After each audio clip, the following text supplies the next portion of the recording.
Untuk apa ada perjanjian lama kalau udah ada perjanjian baru gitu.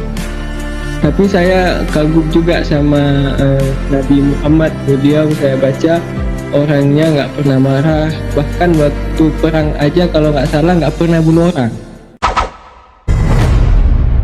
Salam satu Tuhan. Sahabat dimanapun berada, saya mohon untuk subscribe, like, dan juga share channel kita ini. Yesus itu adalah raja bagi Bani Yakub.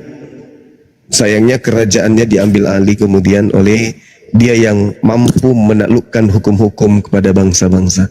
Coba Anda lihat di dalam Lukas 1 nomor 33. Dan Yesus akan menjadi raja atas kaum keturunan Yakub sampai selama-lamanya dan kerajaannya tidak akan berkesudahan. Sayangnya di dalam Matius 21:43, karena itu aku Yesus berkata kepadamu bahwa kerajaan Allah akan diambil dari Bani Israel dan akan diberikan kepada bangsa lain, yang mana bangsa lain ini akan menghasilkan buah kerajaan tersebut. Nah, jadi kalau Anda dari keturunan Yehuda, ya sabar aja, karena yang berjaya saat ini adalah bangsa lain, yaitu bangsa Arab di dalam panji dinul Islam. Silakan.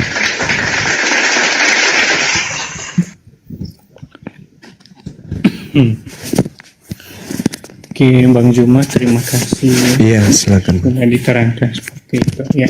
Iya. Yang saya tahu bahwa kepemimpinan di kerajaan Yehuda yang dijanjikan di dalam Alkitab itu adalah Yesus. Itu kemudian dinubuatkan oleh beberapa nabi. Ada Yesaya, bahkan juga Mikha, Nabi Mikha. Jadi pemimpin Yehuda yang dijanjikan di dalam Alkitab itu adalah Yesus, bukan Muhammad, Bang. Ya, saya tidak tahu sumber itu, mungkin itu dari Al-Quran saudara mungkin ya. Tapi itulah yang saya ketahui. Dan kalaupun orang Yehuda mengira bahwa kepemimpinan Yesus itu gagal, yaitu bagi mereka yang tidak percaya, ya, tidak percaya akan kedatangan Yesus pada waktu itu. Banyak orang melihat, banyak mata melihat dan menyaksikan bagaimana Yesus, dia lahir, kemudian dia bekerja, melayani pelayanan pada waktu itu, dan klimaksnya adalah, puncaknya adalah ketika dia kemudian mati di kayu salib, dikuburkan dan bangkit pada hari yang ketiga, dan kemudian dia naik kembali ke surga. Itu yang kami yakini. Jadi kalau Bang Juma, sekali lagi mohon maaf kalau Bang Juma mau masukkan Nabi Muhammad di dalam perjanjian kekal itu, sepertinya kurang pas, Bang.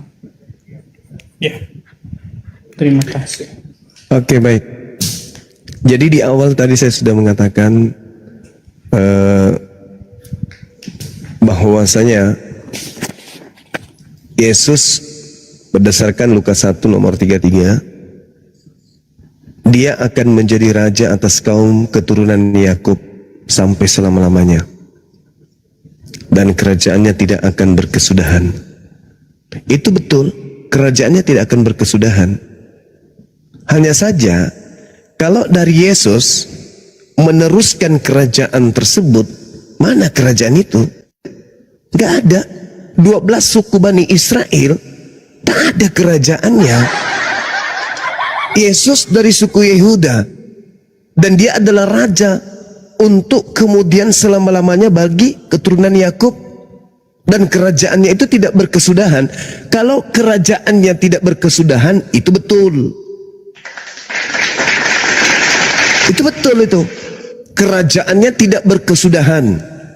Akan tetapi yang menjadi pertanyaan kemudian, mana kerajaan yang tidak berkesudahan itu? Keturunan Yakub tak punya lagi kerajaan. Makanya Yesus mengatakan, karena itu aku berkata kepadamu bahwa kerajaan Allah akan diambil karena tidak berkesudahan. Maka kerajaan yang tidak berkesudahan ini harus ada yang menjadi pelanjut tongkat estafet. Maka Yesus mau tidak mau harus rela ikhlas melepaskan kerajaan itu. Dan dia tegaskan di dalam Matius 21 nomor 43, karena itu aku Yesus berkata kepadamu bahwa kerajaan Allah akan diambil daripadamu dan akan diberikan kepada bangsa lain,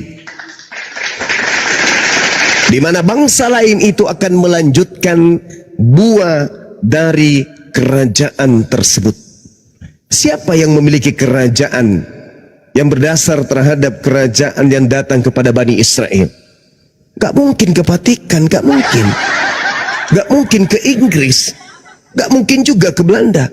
Satu-satunya kandidat hanya yang datang kepada Bani Ismail, yaitu baginda Rasulullah Muhammad sallallahu alaihi wasallam. Makanya Al-Quran mengatakan, ya ahlal kitab, qad ja'akum rasuluna yubayyinu lakum katsiran mimma kuntum tukhfuna minal kitab wa ya'funa an katsir. Qad ja'akum minallah nur wa kitabum mubin. Wahai orang Yahudi keturunan Yakub, Bani Israel, sungguh telah datang kepadamu cahaya dari Allah, yaitu baginda Rasulullah Muhammad sallallahu alaihi wasallam, dan Al-Quran yang mengiringinya sebagai penjelasan kepada seluruh umat manusia. Ini kata Al-Quran, qad ja'akum minallah nuru wa kitabum mubin. Kalau bukan Nabi Muhammad, lalu siapa? Siapa? Diberikan kepada bangsa lain. Siapa bangsa itu? Bangsa lain yang mana yang dimaksud? Paulus orang Israel, keturunan daripada Benyamin, berarti masih sebangsa dari keturunan Yakub. Harus bangsa lain. Siapa bangsa itu dan mana kerajaannya sekarang? Coba sedikit kita teropong apa yang diterangkan kemudian di dalam kitab Yesaya. Berkumandanglah suara dari gurun Paran, dari kota manapun yang ada kemudian dihuni oleh Kedar. Bersorak-soraklah penduduk perbukitan dan pegunungan, meneriakkan pujian yang memuliakan dan kemunculan sang pemimpin yang mendakwakan penghormatan kepada Tuhan. Api kepahlawanan yang akan membakar setiap jiwa, dipegang serta tak akan patah terbunuh, namun selalu selamat dan memenangkan peperangan menghadapi musuh-musuhnya hingga hukum kerajaan Allah ditegakkan. Itu siapa? Yesus? Mustahile. Paulus? Apatah lagi? Gak nyambung kali. Coba Anda baca. Kesimpulan yang saya sampaikan tadi itu termaktub di dalam Yesaya 41 dari nomor 1 sampai nomor 13. Cakupannya, berkumandangnya kemudian suara di gurun Paran. Paran itu di mana? Arab. Desa-desa yang dihuni oleh Kedar itu di mana? Arab. Kedar itu anak kedua dari Nabi Ismail. Anak pertama namanya Nebayot, anak kedua Kedar. Baginda Rasulullah Muhammad sallallahu alaihi wasallam alhamdulillah dari keturunan Kedar, lalu kemudian sampai kepada Ismail, sampai kepada Nabi Ibrahim alaihi salam. Jadi kerajaan itu diberikan kepada bangsa lain.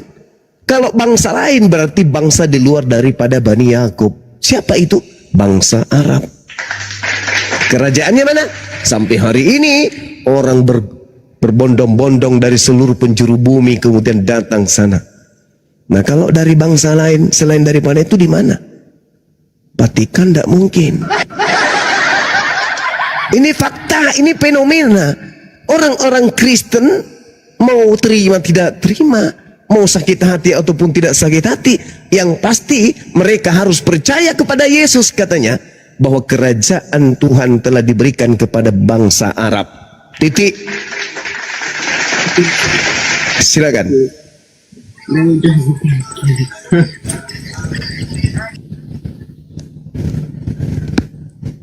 Semoga dicerna dan dipahami ya Bang Domba ya. Itu data yang dibahas. Baik Bang Juma, terima kasih. Silakan.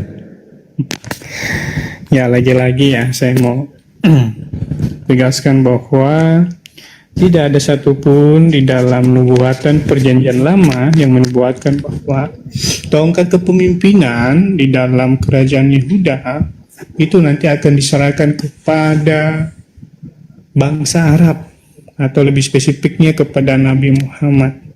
Ya. Karena yang dijanjikan di situ bukanlah Nabi Muhammad, bukan juga dari bangsa Arab. Itu sudah jelas-jelas di dalam Yesaya itu selalu mengatakan bahwa yang lahir itu nanti dari keturunan seorang perempuan. Perempuan yang mana? Perempuan yang muda yang belum pernah bersuami. Seperti itu. Nah, itu digenapi di dalam Yesus. Nah, lagi-lagi dalam kerajaan yang disebutkan di dalam Matius tadi yang dikutip Bang Juma.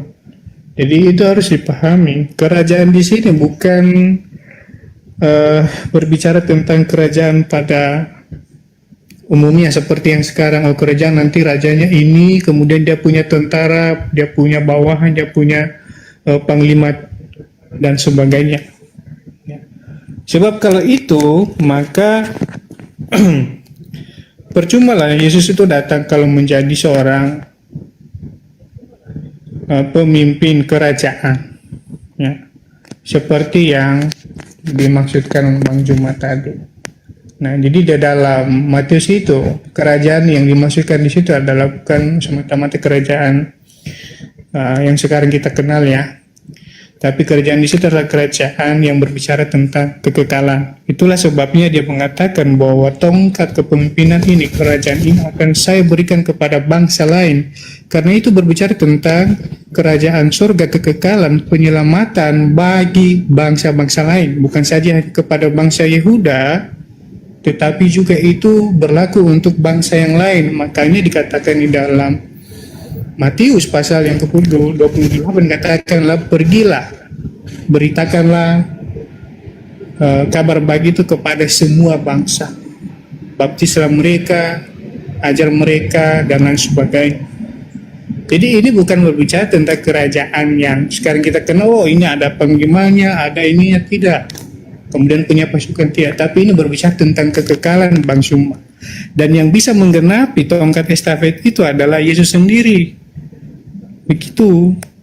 Dari si proses kelahirannya itu semua tergenapi. Yang menjadi manusia datang ke dunia itu sudah dinubuatkan prosesnya. Dia lahir dari seorang perawan. Itu digenapi di dalam Maria. Kemudian dia akan besar, tumbuh, kemudian dia akan melayani. Dia akan ditolak banyak orang. Kemudian dia akan mati. Kemudian bangkit dan naik ke surga. Nah, kalau ini kita Bang Juma sematkan kepada Nabi Muhammad, saya kira syarat-syarat tadi nubuatan yang terdapat di dalam perjanjian lama itu sepertinya itu tidak terdapat dan tidak dipenuhi oleh Nabi Muhammad. Terima kasih Bang. Iya, baik. Sah-sah saja ketika ada penolakan. Tapi izinkan saya kemudian mengurai satu keadaan yang mustahil kemudian sesuai dengan apa yang Anda harapkan. Anda coba lihat ketika kemudian di dalam kitab yang Anda genggam, bangsa Israel nampak sangat mengingkari akan keberadaan Allah. Di dalam Yesaya bab 1 nomor 1 sampai nomor 3, di situ diterangkan lembu mengenal pemiliknya, tetapi Israel tidak. Keledai mengenal palungan yang disediakan tuannya, tetapi Israel tidak memahaminya. Israel pendosa yang syarat dengan kesalahan. Israel disebut sebagai keturunan penjahat. Yesaya 1 nomor 4. Israel adalah bangsa yang semakin murtad. Yesaya 1 nomor 5. Israel menjadi negeri yang sunyi. Yesaya 1 nomor 7.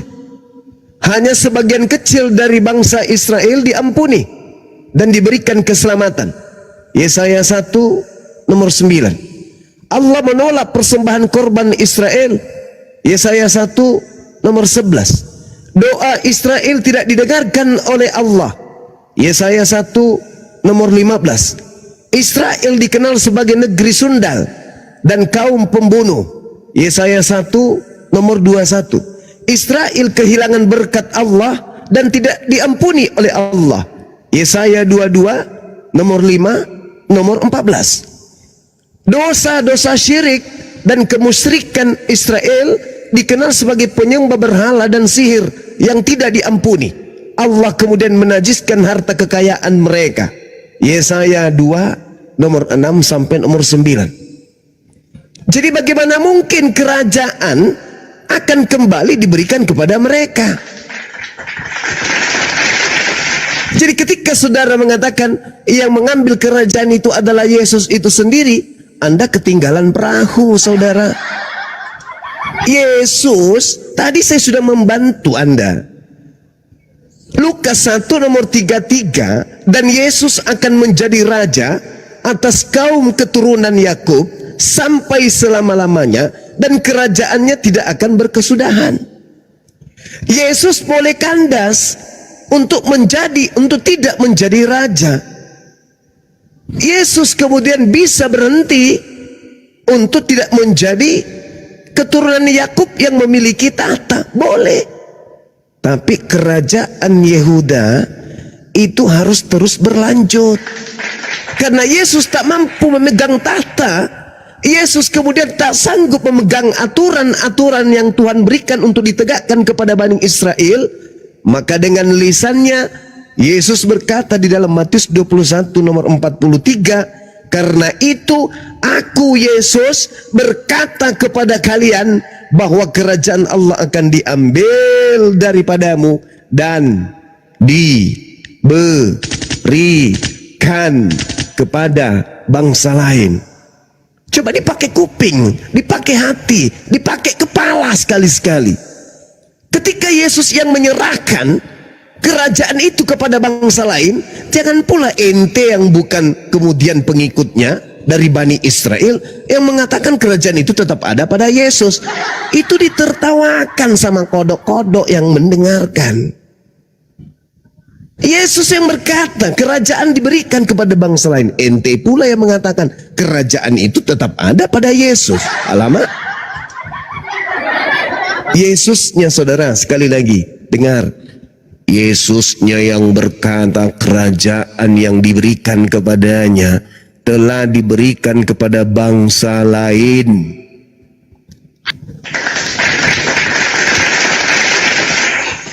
Tidak mungkin kemudian kerajaan itu tetap berada pada tumpuh kaki mereka, nggak mungkin. Yesus datang di mana dia akan menjadi raja atas kaum keturunan Yakub sampai selama-lamanya, tapi gagal. Belum juga jadi RT, udah rencana disepakati dibunuh oleh Bani Yakub. Muncul kemudian penyesat-penyesat ngaku-ngaku Yesus, bergelar Kristus. Korbannya Anda. Sedangkan kerajaan sudah dialihkan ke bangsa lain. Kepada siapa? Kepada baginda Rasulullah Muhammad sallallahu alaihi wasallam. Sekuat apapun Anda kemudian menolak itulah faktanya. Gak ada penolakan yang bisa menjadikan Anda kemudian menjadi benar. Tak ada. Kenapa? Karena Yesus sendiri yang menerangkan kerajaan Allah akan diberikan kepada bangsa lain. Makanya di dalam Ulangan 18 nomor 18, Allah akan mengutus seorang nabi yang sama seperti Musa, di mana di mulutnya lah kemudian Allah menaruh firman, dan firman yang terlontar dari mulut nabi yang sama seperti Musa ini yang akan melumpuhkan hukum-hukum yang ada di depannya.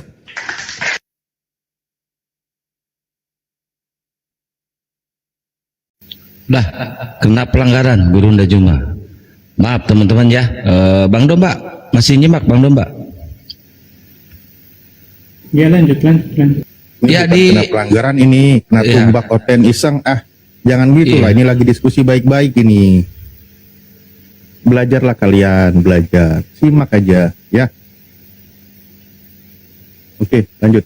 Ya handal dulu Ustaz dari Bang Nandar. Ini asli bukan? Assalamualaikum warahmatullahi wabarakatuh. Terus ini Tony Muslim apa Kristen? Kang, saya cuma sebentar aja, Kang. Ya siap Bang Nandar, mantap. Kenapa sebentar? Enggak, Nggak lama. akun utamaku kena blokir permanen tadi lagi debat. Oh, udah iya. habis. Iya sama Rudi ya. Oke, ini Tony Iya, harus. Muslim apa Kristen?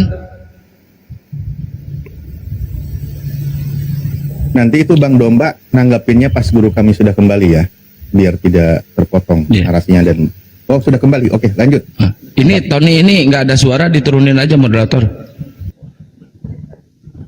Iya, jangan pula saya yang dibilang kena pelanggaran. Aku kena tombak. Islam bang. Agama Iya. Islam. Cuma saya assalamualaikum dulu deh sebelum lanjut. Waalaikumsalam warahmatullahi wabarakatuh. Guru-guru yang saya sayangi. Masya Allah. Mudah-mudahan barokah terus deh. Hampir Ya, habis. silakan Din Ayo Nathan atau Bunda ada yang mau disampaikan? Nggak usah, saya cuma minta di follow aja akun saya ini bang. Ini Gurunda biasa. Ya, oke teman-teman sekalian, Waalaikumsalam warahmatullahi. di follow akun-akun, semua akun yang ada di atas ini silakan di follow. Terima Jadi kasih. iya silakan sama-sama. Nggak Jadi itu ya.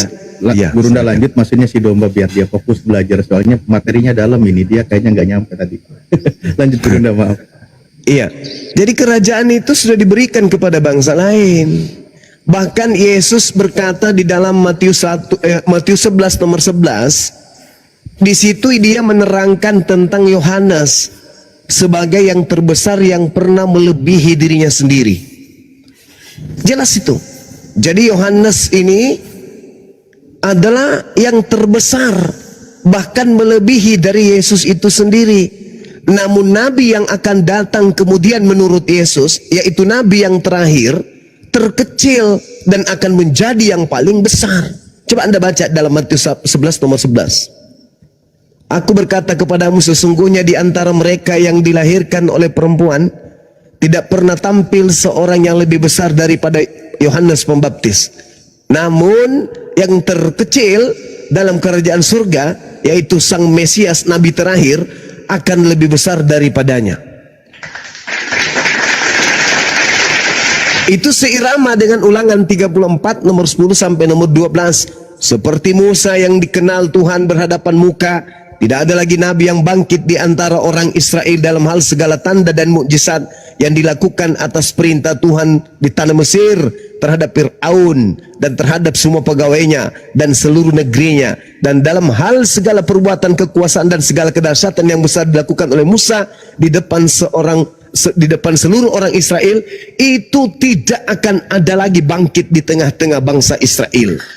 Jadi nabi yang sama seperti Musa itu bangkitnya di luar Bani Israel. Kepada dialah tongkat estafet pemerintahan Yehuda diberikan, dan dialah yang kemudian menegakkan hukum-hukum kepada seluruh bangsa-bangsa.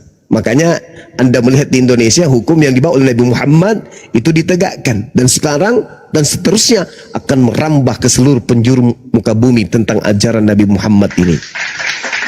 Sedangkan ajaran Yesus mana? Mana ajaran Yesus yang sampai ke Indonesia ini? Yang mana? Nggak ada kan?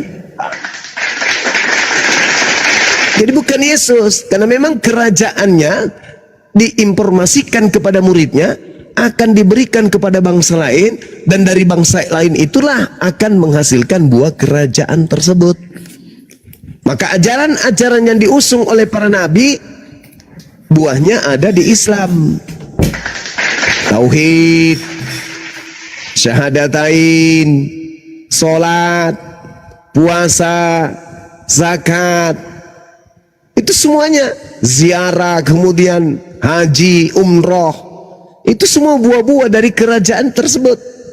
Sedangkan menyanyi di gereja, makan babi, makan tikus, makan padale, makan kuda nil, biawak, cicak, mana ada itu kerajaan Allah kayak gitu, mana ada. Gak ada buah kerajaan Tuhan kok makan babi, makan asu, makan naga, mana ada. Jadi buahnya itu nampak, bersinar dari paran. Itulah dinul Islam, bukan karisteng.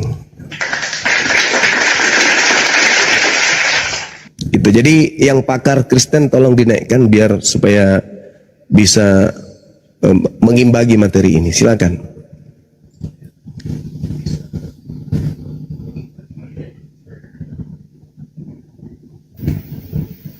Ya Pak Domba, silakan sambil menunggu temannya nanti. Semoga malam ini dapat pencerahan. Amin. Halo Pak Domba, masih monitor? Semangat Pak Domba, semangat. Oke. Mengungkap kebenaran perlu energi. Lanjut. Oke, tadi panjang kali lebar ya diterangkan oleh Bang Juma. Jadi karena keterbatasan jadi gini aja Bang Juma, biar kita nggak terlalu panjang kali lebar ya. Iya. Kita ambil jalan tengahnya saja, di mana Muhammad itu dituliskan di dalam Alkitab itu Bang. Nabi Muhammad sallallahu alaihi wasallam tidak dituliskan kemudian di dalam kitab yang Anda pegang hari ini. Tidak. Tidak. Iya, karena kitab yang Anda pegang itu bukan firman Tuhan. Kitab yang Anda pegang itu bukan kitabnya Nabi Musa, bukan kitabnya Nabi Isa alaihissalam. Bagaimana mungkin ada Nabi Muhammad di dalamnya? Sudah pasti dihapuskan, nama Ismail aja dilengserkan di situ. Anak tunggalnya Ismail aja digeser, ser. Apatah lagi Nabi Muhammad. Sedangkan Al-Quran mengatakan, wa isqala Isa bin Maryam, ya bani Israel inni rasulullahi ilaikum musaddiqan lima baina yadayhi minat Torah wa mubashiran bi rasul ya'ti min ba'di ismuhu Ahmad. Itu dijelaskan di mana? Di Torah. Nama Nabi Muhammad tertulis di Torah. Sekarang mana Torahnya? Sekarang mana Torahnya Nabi Musa? Torah mana? Cuman ada satu Torah, yaitu yang datang kepada Nabi Musa. Yang datang ke Anda itu bukan Torahnya Nabi Musa. Itu Torahnya Pak. Kitab pertama itu, Kejadian Ulang bilang. Yang saya maksud kitabnya Nabi Musa. Mana kitabnya Nabi Musa? Itu kitabnya Nabi Musa. Yang mana? Yang dari Belanda? Kejadian Keluaran 15. Siapa bilang itu kitabnya Nabi Musa? Iya, itu Musa. Nabi Dari Musa. mana Anda mengatakan Nabi Musa pakai bahasa Indonesia?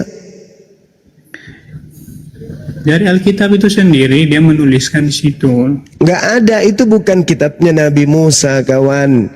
Itu cerita-cerita yang dibangun dari hasil kemudian penyelidikan atau terjemahan kitab-kitab terdahulu yang tidak diketahui asal usulnya.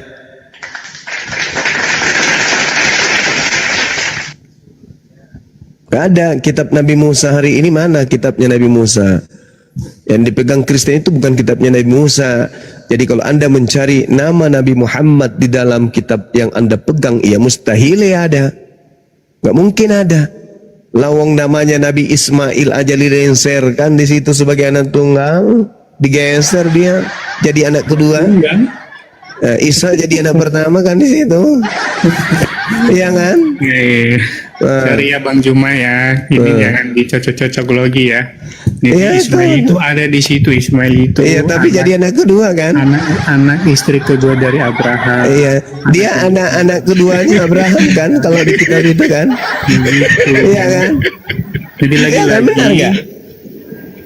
Betul Bang Juma nggak? ini tidak bisa Betul tidak? membuktikan bahwa Di dalam kitab yang Anda Nabi pegang Muhammad tertulis di Ismail, dalam kitab Nabi Musa. Ismail jadi anak kedua. Tidak ada. Isa jadi anak tunggal kan? Betul nggak? Ya. Betul nggak? Benar ndak Isa jadi anak pertama di dalam kitab yang Anda pegang? Betul nggak? Iya kan? Dia anak yang sah. Hah? Ya, Apa? anak yang sah. Anak angsa. Anak sah dari Abraham. Oh, jadi Ismail bukan anak sah. Bukan, karena itu anak berarti anak Abraham ini anak pesina, pembantunya, gitu. anak dari hambanya. Berarti Ya. Anda menganggap bahwa Abraham berzina gitu. Bukan bersinar. Lah katanya tadi anak tidak sah. Kalau anak tidak sah berarti Ya, anak oke. haram, Cak Ayu. Ya nanti Anda telah mengutuk Abraham. bukan Di dalam mengutuk kitab Abraham, itu Kejadian fakta. 12 Ya.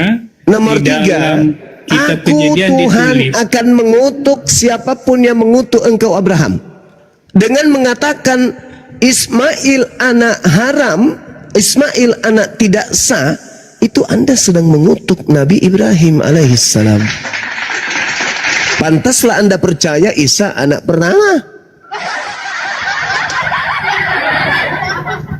Mana ada kitab mengajarkan Anda anak kedua jadi anak pertama dan Anda terima begitu saja. Ulama, inilah celokonya. Makanya Al-Quran mengatakan, maukah aku tunjukkan kepada siapa iblis itu turun? Iblis turun hanya kepada para pendosa. Hal unabbi'ukum ala man tanazzalu sayatin. Tanazzalu ala kulli afakin azim. Iblis turun hanya kepada setiap pendosa, setiap pendusta yang banyak berdosa. Itu kata Quran. Apakah tidak berbohong? Apakah tidak pendusta? Kalau dikatakan Ismail itu bukan anak tunggal, bohong enggak? Bohong enggak itu? Ya, jadi ini ya saya jelaskan ya, saudara-saudara, Ya. teman-teman yang ada di bawah.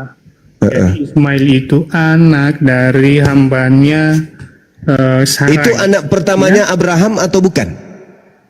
Dengarkan dulu, anak Hagar, ya. Hagar itu adalah Anak pertamanya Abraham hambanya siapa? Sarai.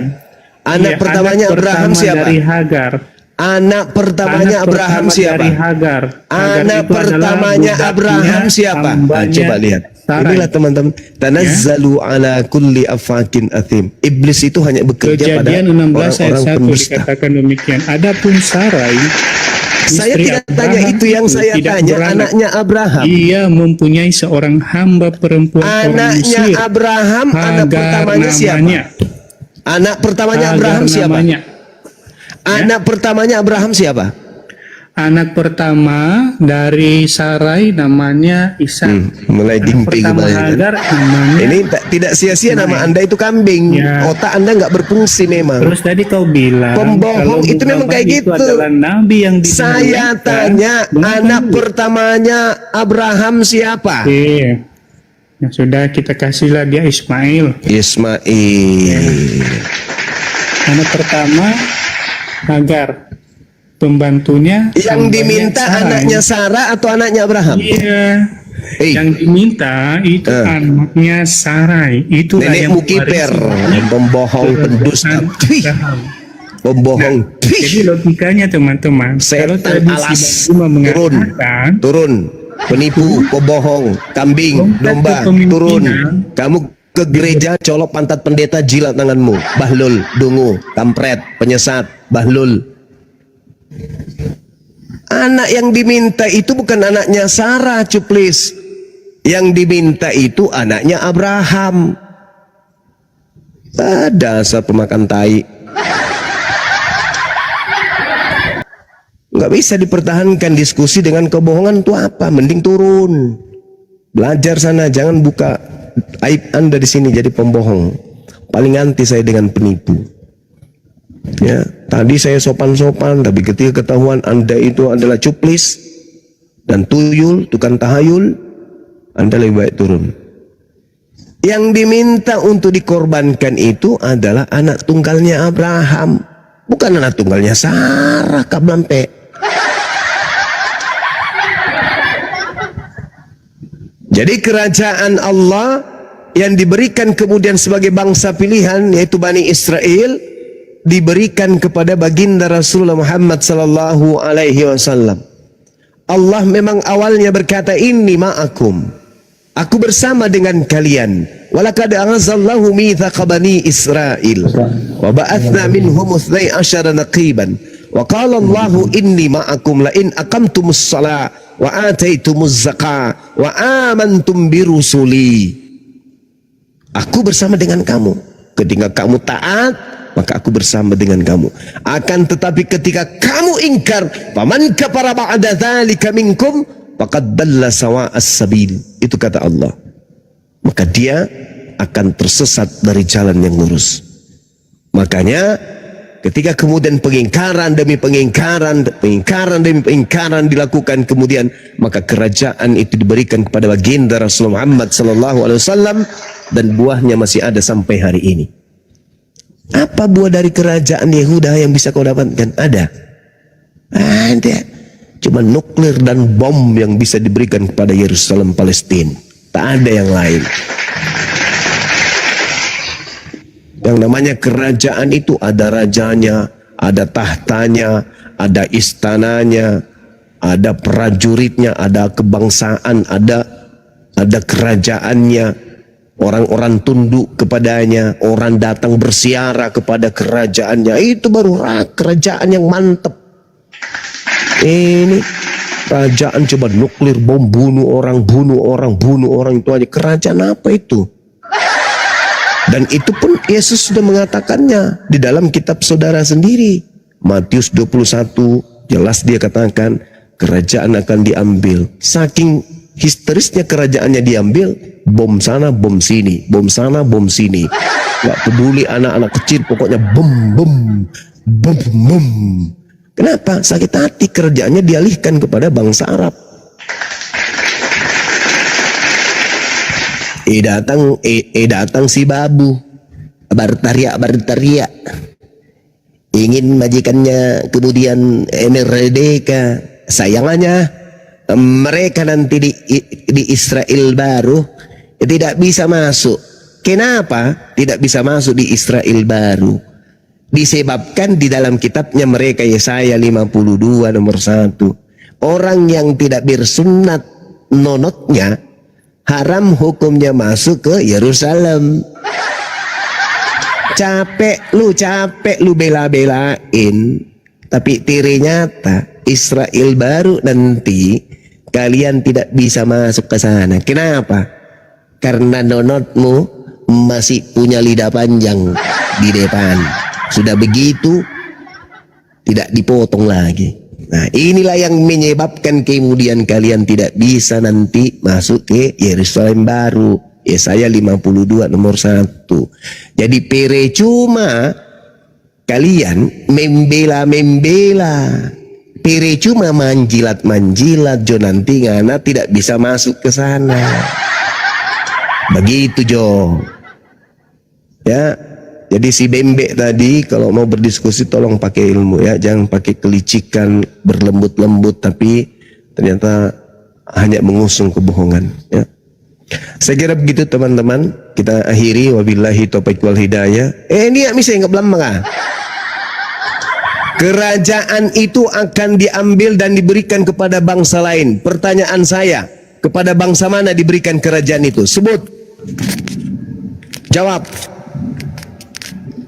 Bangsa mana diberikan kerajaan itu? Oke, Bang Juma, ini saya jawab ya. Tadi kerajaan dari Yesus itu diberikan kepada bangsa mana? Jawab. Itu tongkat kepemimpinan itu diberikan kepada bangsa Arab. Kalau kamu lihat silsilah Ismail itu mamanya dari Mesir, Masya Allah, bukan dari Arab. Tidak ada cerita itu, nggak ada cerita itu. Saya bertanya, itu adalah kerajaan itu akan diberikan kepada bangsa lain yang akan menghasilkan buah kerajaan tersebut. Pertanyaan saya, oke lah bukan bangsa Arab, oke, menurutmu bukan. Lalu ke bangsa mana? Jawab. Di situ bukan bangsa Arab. Iya oke, bukan bangsa Arab, tuyul. Lalu ke bangsa mana? Ke semua bangsa. Nenekmu kiper.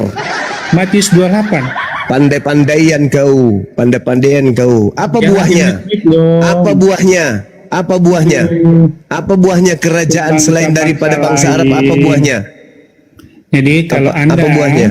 menyebutkan bangsa Arab itu tidak masuk di dalam asal usul Ismail. Lalu bangsa mana? Lalu Ismail bangsa mana? itu dari Mesir, bukan dari Lalu Arab. bangsa mana? Itu. Lalu bangsa Sarai- mana? Sarai memiliki Ya sudah kan aku sudah bilang yang oke lah, namanya oke bukan ya, bangsa Arab. Hagar Lalu bangsa itu mana? yang melahirkan Ismail untuk Abraham. Somplak, blama, mending saya tidur.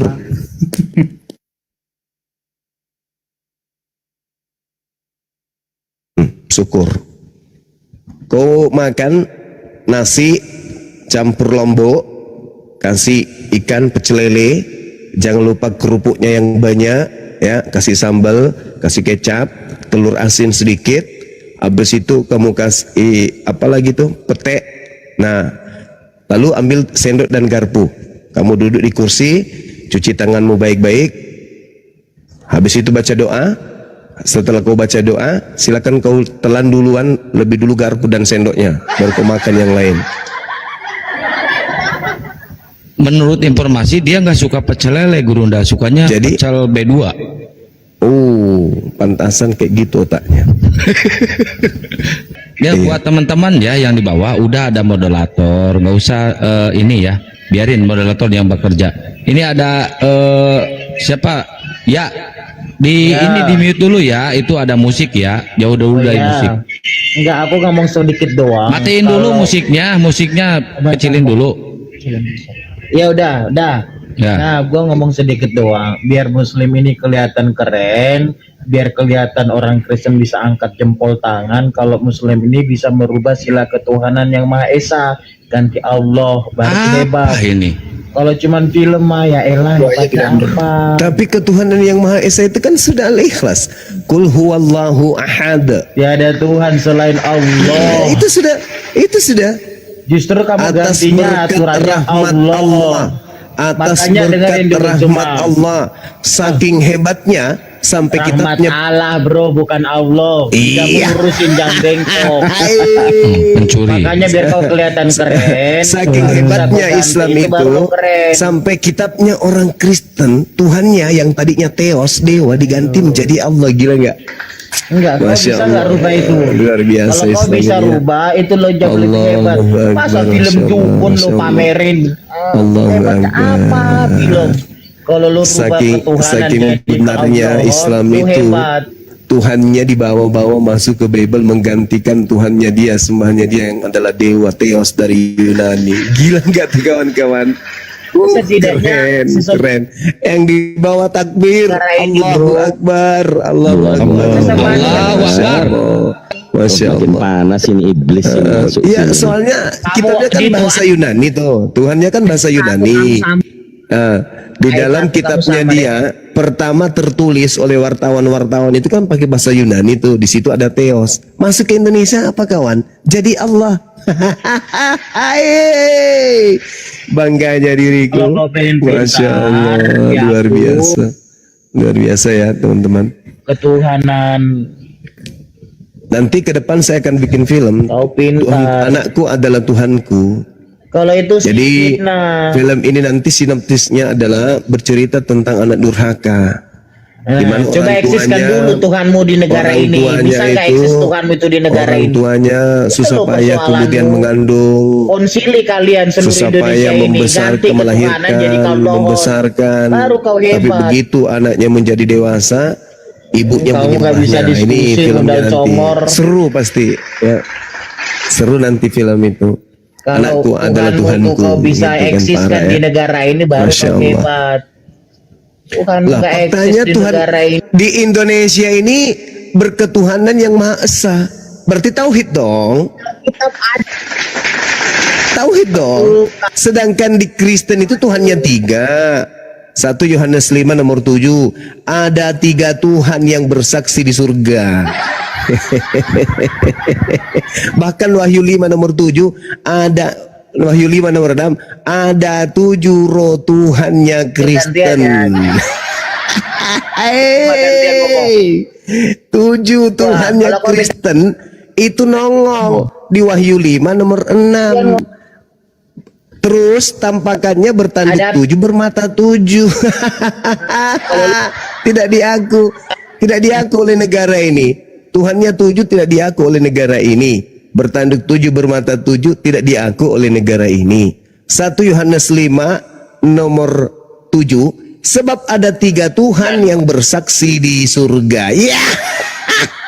Hey, 3 Tuhannya, mati 1, tinggal 2 cadangan.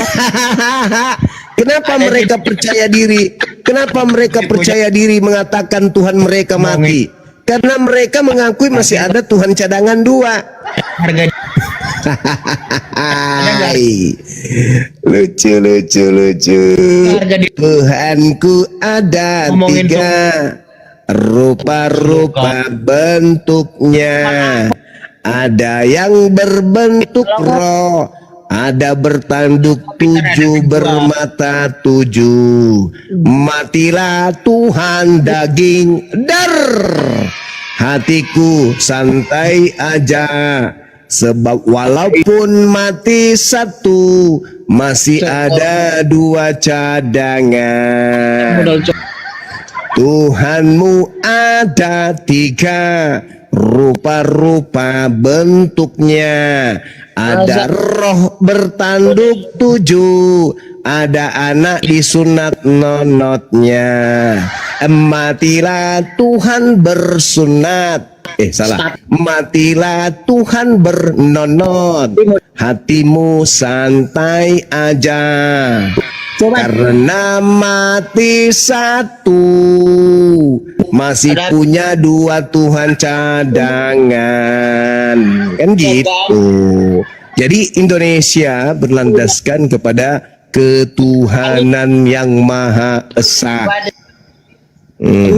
Jadi tak ada dikenal Tuhan meledak. Kudum. Meledak dia ditusuk. Dum. Masih ada cadangan 2, nggak ada dikenal. Di Indonesia tidak dikenal yang kayak gitu. Indonesia tidak mengenal Tuhan mati 1, enggak. Indonesia hanya mengenal Tuhan 1 dan tidak pernah mati. Sedangkan kamu mengenal Tuhan mati gara-gara ditompek. Lagi sakit perut saya. Tuhanmu mati 1 kena tombak. Gedem. Ada cadangan 2. Hatimu santai aja, sebab Tuhanmu ada 3.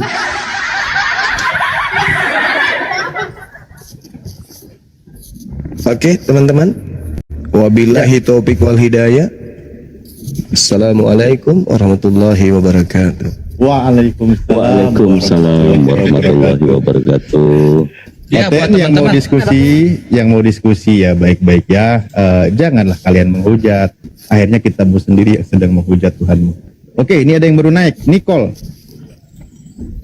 Halo, Ya, dari Kristen, Oten, Konghucu, Hindu, Buddha. saya Kristen. Oh, Kristen. Oh iya, silakan saudara, silakan. Suaranya Bang Niko diperbesar ya, Bang Niko. Agamanya apa sih? Gimana? Itu apa? Kenapa? Islam itu definisinya apa sih? Islam itu artinya selamat. Yesus juru selamat. Yesus juru Islam. Tepuk tangan lagi deh. Islam artinya selamat. Yesus juru selamat. Sama dengan Islam, Yesus adalah juru Islam. Apa buktinya Yesus juru Islam? Baca baca Lukas 24 nomor 36. Apa kata Yesus di situ? Shalom alaikum. Apa artinya? Islam untuk kalian semua. Subhanallah. Saya rindu pingin Yesus itu menyebut kata Kristen. Tapi nggak pernah, Cak Ayu, nggak pernah. Yesus nggak pernah menyebut kata Kristen. Yesus sibuk menyebut nama Islam. Yohanes 14 nomor 16 nomor 26. Aku tinggalkan Islam untuk kalian. Ya Allah, indahnya kalimat itu. Indah sekali. Tak pernah aku mendengarkan, aku tinggalkan Kristen untuk kalian. Alamak. Damai sejahteraku untuk kalian, Islamku untuk kalian. Masya Allah. Yesus, Yesus. Begitu indahnya ucapanmu. Tapi kenapa nggak pernah mengucapkan kata Kristen ya?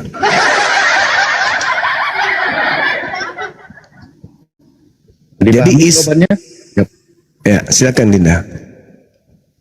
Sudah dipahami Bang Niko jawabannya? Oh, iya, sama satu lagi Bang. Kami ada pernah baca dulu tentang Nabi Muhammad. Beliau merupakan Nabi terakhir. Itu cerita beliau gimana tuh Bang? Nabi terakhir? Jadi betul. Nabi. Betul. Apabila ia datang seorang penolong lain, dialah yang akan mengajarkan segala sesuatu. Yohanes 14 nomor 16, aku akan minta kepada Bapa agar Bapa mengutus seorang itu berarti manusia, penolong lain, berarti dia yang akan menolong manusia. Bil bayyinati waz zubur wa anzalna ilaika dzikr litubayyana lin-nasi ma nuzzila ilaihim wa la'allahum yatafakkarun. Dialah seorang penghibur yang datang kemudian menyelamatkan seluruh umat manusia dalam bimbingannya dengan membawa kemudian risalah az-zikr, yaitu Al-Qur'anul Karim. Hebat bukan? Makanya di dalam Kisah Para Rasul 3 nomor 22, nomor 23, bukankah di dalam kitab Taurat dikatakan bahwa Tuhan akan mengutus seorang nabi yang sama seperti Musa? Barang siapa yang tidak mendengarkan ucapan nabi itu akan dibasmi dari umat kita. Kisah Para Rasul 3 nomor 22 sampai nomor 23. Subhanallah. Tunjukkan dalilnya. Tunjukkan dalilnya. Jadi bukan kemudian nabinya yang dibasmi. Bukan nabinya yang dibasmi, tetapi dalilnya. Kenapa ini teriak-teriak nih? Kebiasaan. Kenapa? Baca aja, kan gurumu sudah nunjukkan, capek-capek aku tunjukkan Kisah Para Rasul 3 nomor 22 sampai nomor 23, tinggal Anda baca. Mana sih saudara? Anda yang punya kitab, Anda pula yang minta kemudian ditunjukkan. Saya sudah memberikan data. Kisah Para Rasul 3 nomor 22 sampai 23. Bukankah telah dikatakan Nabi Musa, Tuhan akan membangkitkan bagimu seorang nabi dari antara saudara-saudaramu sama seperti aku. Dengarkanlah dia dalam segala sesuatu yang akan dikatakannya kepadamu. Dan akan terjadi bahwa semua orang yang tidak mendengarkan nabi itu akan dibasmi dari umat kita. Tuh, di dalam kitab kalian tuh. Ini bukan firman Tuhan, bukan firman Tuhan, tetapi ini adalah catatan-catatan wartawan yang melakukan penyelidikan. Sebagai hasil penyelidikan, ada kebenaran di dalamnya, tapi kebenarannya tidak sampai kepada level firman Tuhan. Itu dalil. Kami mempercayai ini adalah kabar yang dituliskan oleh Lukas, asisten Paulus, yang dihasilkan dari hasil penyelidikannya dia. Walaupun ini bukan firman Tuhan, hasil penyelidikan, tapi ada unsur kebenarannya. Kenapa? Karena ada nabi yang sama seperti Musa, yang kemudian membawa hukum-hukum di atas muka bumi ini. Siapa yang tidak mendengarkan hukum-hukum itu, bahkan cenderung melawan hukum itu, akan dibasmi. Itu kawan, makanya dikata innal ladzina kafaru min ahlil kitabi wal musyrikin fi nari jahannam khalidina fiha abada. Tuh bukti pembasmiannya. Dibasmi semuanya, dibakar dengan api neraka. Sama seperti di dalam Matius 7:22-23. Orang yang tidak melakukan kehendak Allah akan diusir masuk ke dalam api neraka. Dan Yesus sendiri mengatakan, aku tidak mengenal kalian, kalian semua adalah pembuat kejahatan. Kenapa? Karena tidak melakukan kehendak Allah. Di dalam Kejadian 17 nomor 14, barang siapa yang tidak menyunat nonotnya, maka dia harus dilenyapkan dari sebangsanya karena dia telah membatalkan hukum kekalku. Artinya, orang-orang yang tidak bersunat kayak kalian itu semuanya akan dibasmi dalam api neraka. Yesaya 66 nomor 15, nomor 16, nomor 17.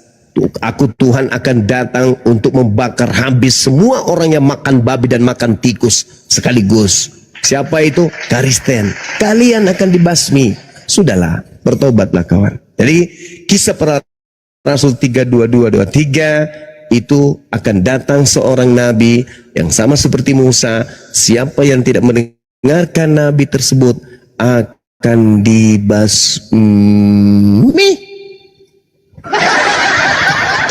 Saya kira demikian. Kita akhiri.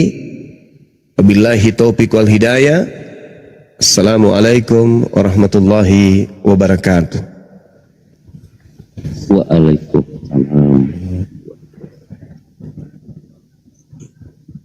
Terima kasih Gurunda, mantap, jadi tutup. Oke, Niko sudah dipahami ya? Sudah, Bang. Tapi Oke, saya masih sudah. penasaran, Nabi Muhammad itu orangnya gimana sih? Dia manusia, sebagaimana manusia pada umumnya. Beliau bermata dua, rambutnya sebahu. Beliau bertubuh kekar. Beliau orang yang tampan, manusia. Yesus juga manusia, sama dia. Bermata dua, berwajah, ya seperti itulah manusia. Kalau ciri-ciri kenabian pada Nabi Muhammad gimana sih, Bang? Ya, mungkin mau Gurunda sampaikan? Ya. Yang pasti beliau tidak botak kepalanya. Kemudian Lagi minum kopi keselak ya Allah. Astagfirullah. Ya, lanjut Guna.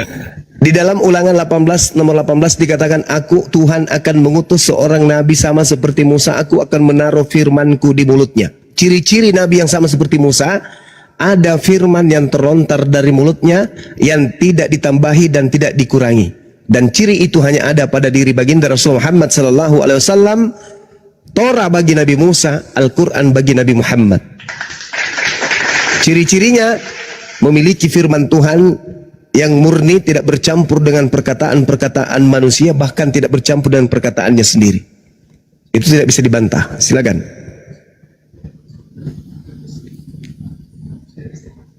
Oke, jelas Bang Niko? Jelas, Bang. Mantap.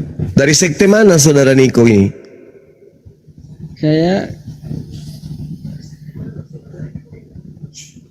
Dari mana Bang? Advent, Saksi Yehova, Mesianik,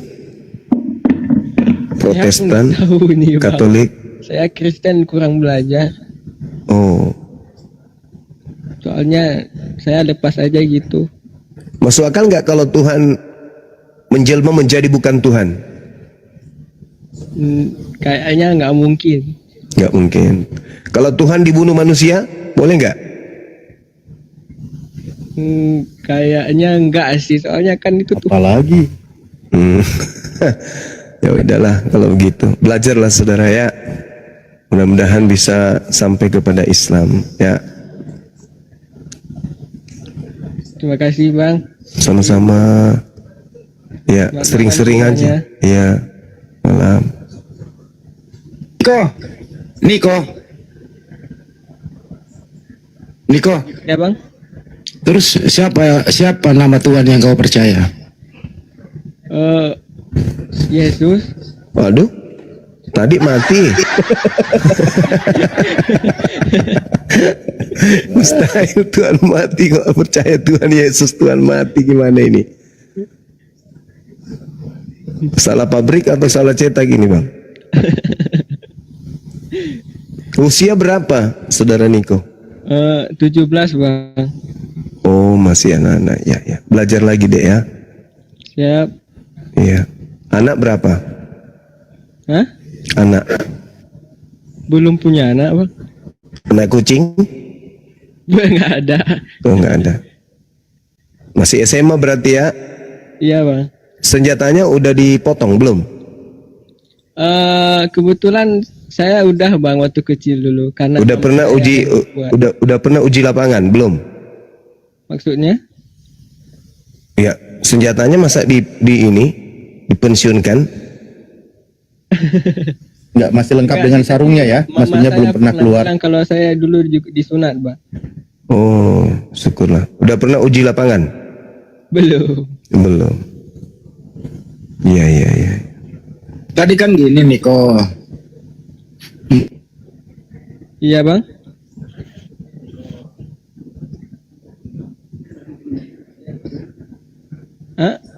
Mohon maaf. Bisa nggak Tuhan berhenti? Tidak bisa lah. Nggak bisa. Waktu dia menjadi Yesus, menurut Anda itu Yesus itu Tuhan atau bukan? Tuhan. Mati. Tapi kan bangkit lagi. Alamak. Tetap aja. Di Tuhan sini itu- macetnya Bang Andi. Tadi katanya Tuhan tidak Coba. bisa mati. Lanjut Mas Bang Di. Coba waktu Yesus menjadi bayi, apakah dia Tuhan? Tuhan. Mati minyak. Buset dah. Kan jadi bayi bang, nggak bisa ngapa-ngapa dia. Masa Tuhan kayak gitu? Tapi sering dibilang untuk melemahkan dirinya jadi manusia. Lalu yang jadi Tuhan saat itu siapa? Yesus juga harusnya kan. Lucu. Robek, kepala robek. Otak jadi meleleh dibuat. Memang doktrin dogma ini membuat kita semakin cerdas kan ya? Tuh. Saya pun juga bingung ini kan soal perjanjian lama sama perjanjian baru. Untuk apa ada perjanjian lama kalau udah ada perjanjian baru gitu? Iya. Betul. Tapi saya kagum juga sama Nabi Muhammad. Beliau saya baca orangnya nggak pernah marah. Bahkan waktu perang aja kalau nggak salah nggak pernah bunuh orang. Iya, betul. Allahumma salli ala sayyidina Muhammad wa ala ali sayyidina. Niko, Iya bang. waktu Yesus di bumi dia manusia atau Tuhan?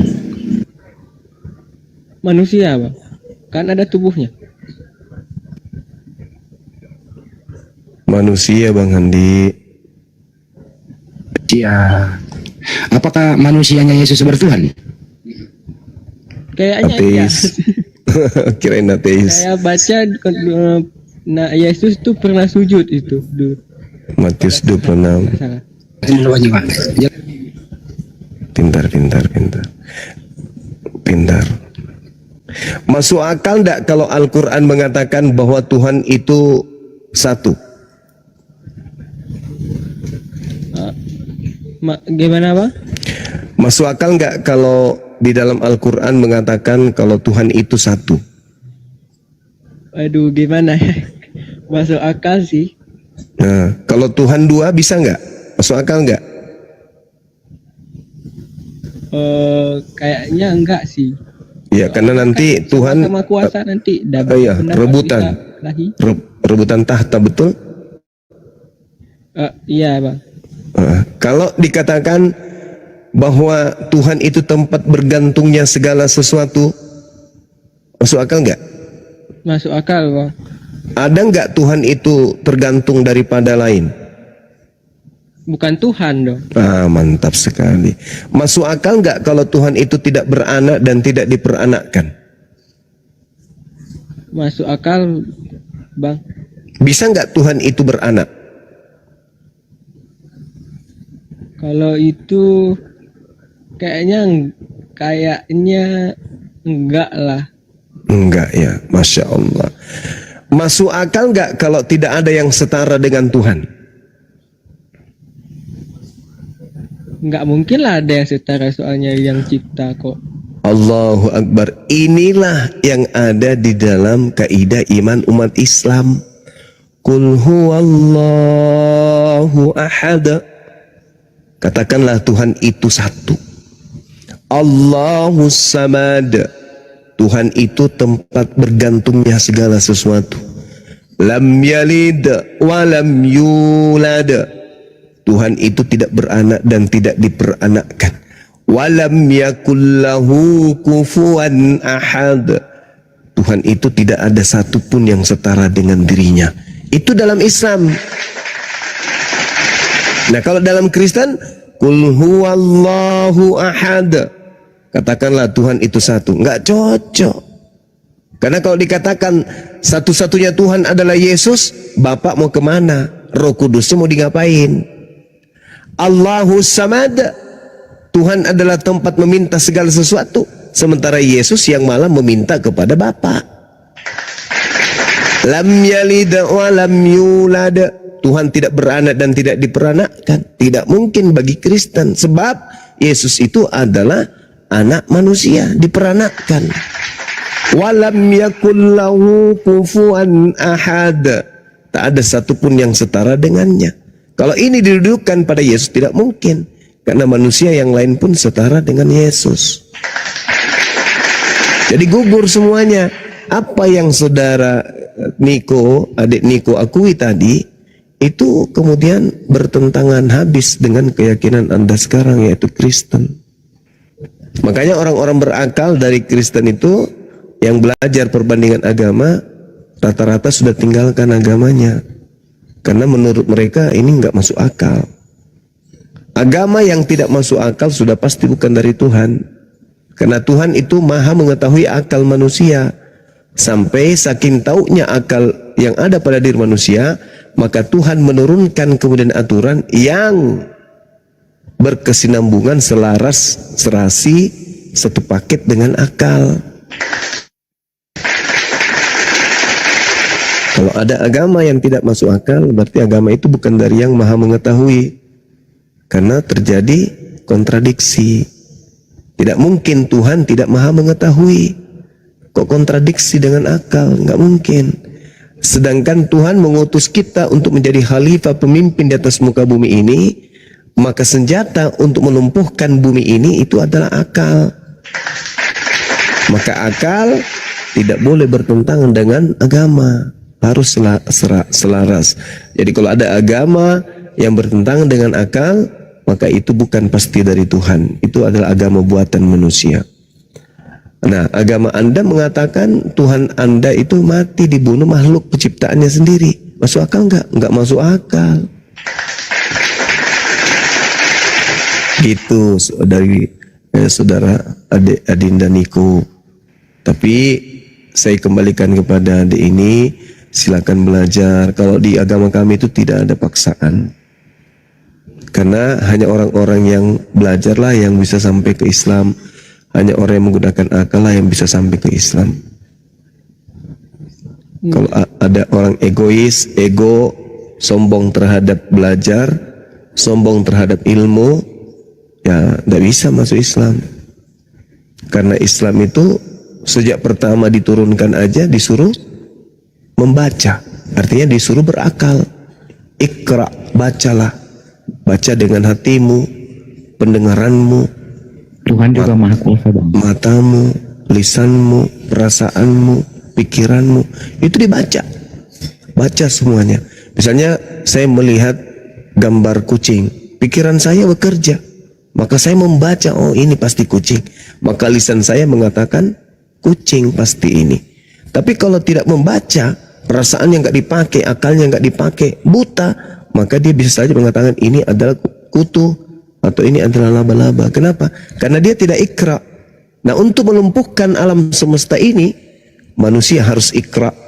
Untuk menjadi anak SD harus ikra, menjadi SMP ikra, menjadi SMA ikra, menjadi sarjana ikra, menjadi profesor ikra, menciptakan ini ikra, membuat itu ikra, ya, berencana tentang sesuatu program ikra.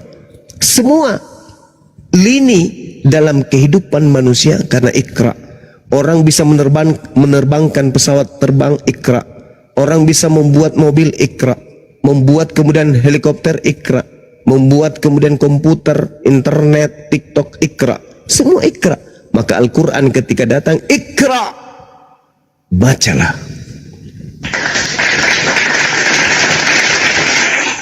Seperti itu saudari, adik-adik saya Niko. Jadi kalau mau sampai kepada kebenaran yang hakiki, maka Iqra, silakan sering-seringlah membaca. Jangan seperti pendeta, pastor, atau yang datang berdebat di kami. Coba Anda baca di dalam Matius 12 nomor 38, apa katanya? Ya bacalah, aku tidak bawa Bible, aku lagi di pasar, Bible ada di rumah.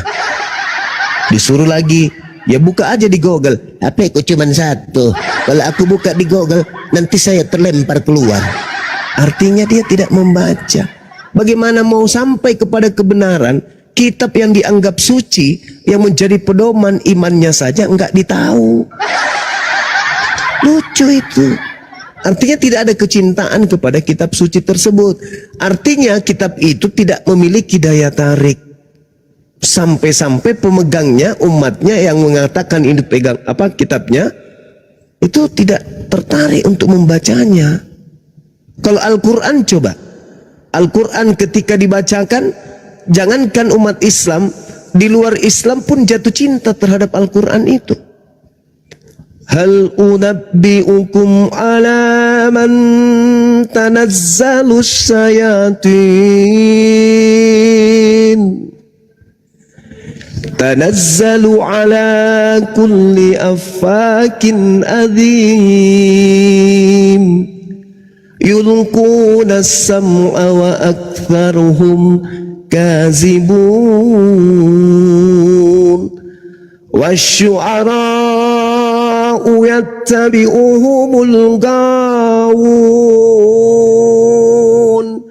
alam tara annahum fi kulli wadi yahimun wa antum yaquluna ma la yaf'alun.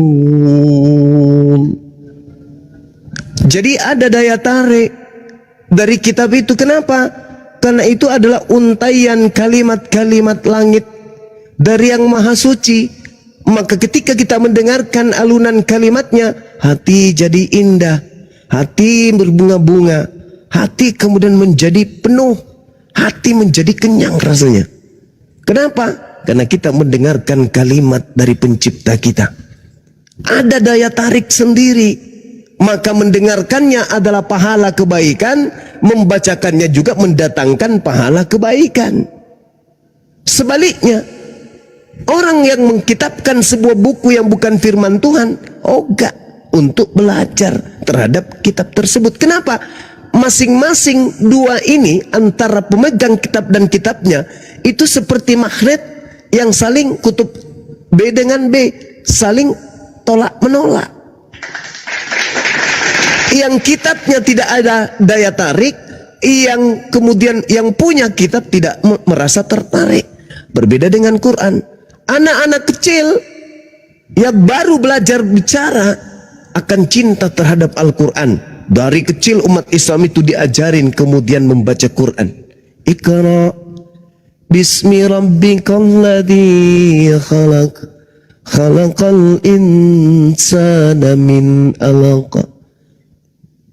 Iqra wa rabbukal akram alladzi 'allama bil qalam 'allamal insana ma lam ya'lam kalla innal insana la yatgha ar-ra'ahu istaghna inna ila rabbika ruj'a.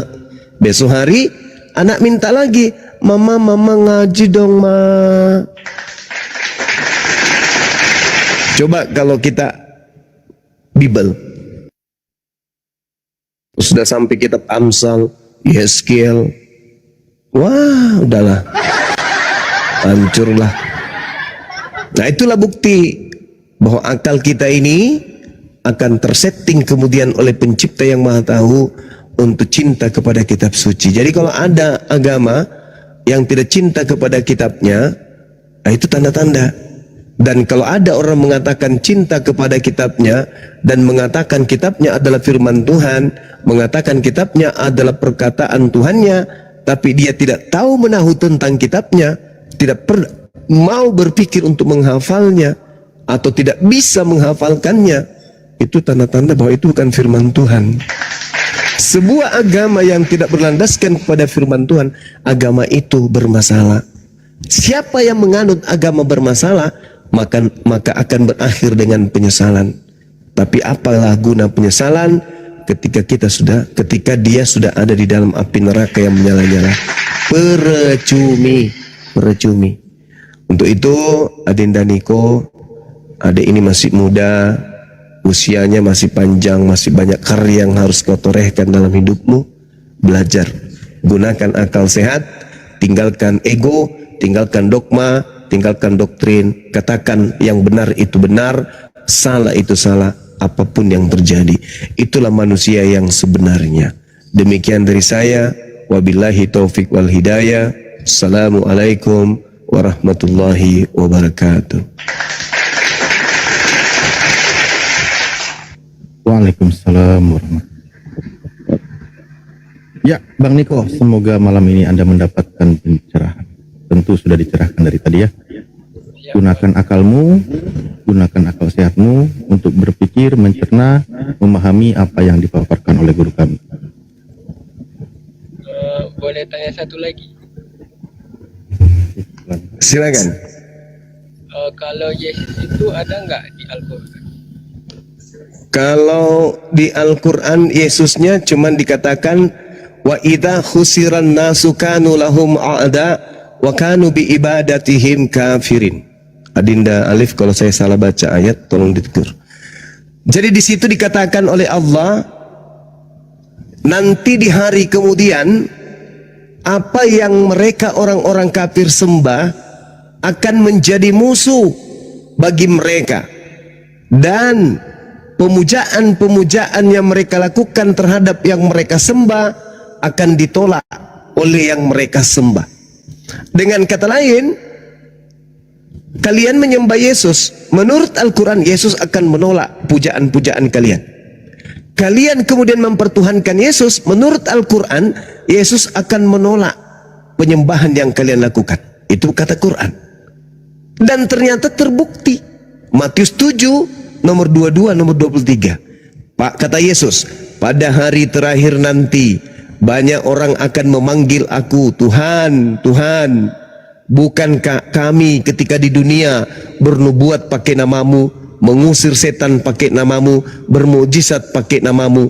Kata Yesus, pada hari itulah aku Yesus akan berterus terang kepada mereka, enyahlah daripadaku, aku tidak mengenal kalian, kalian semua adalah pembuat kejahatan.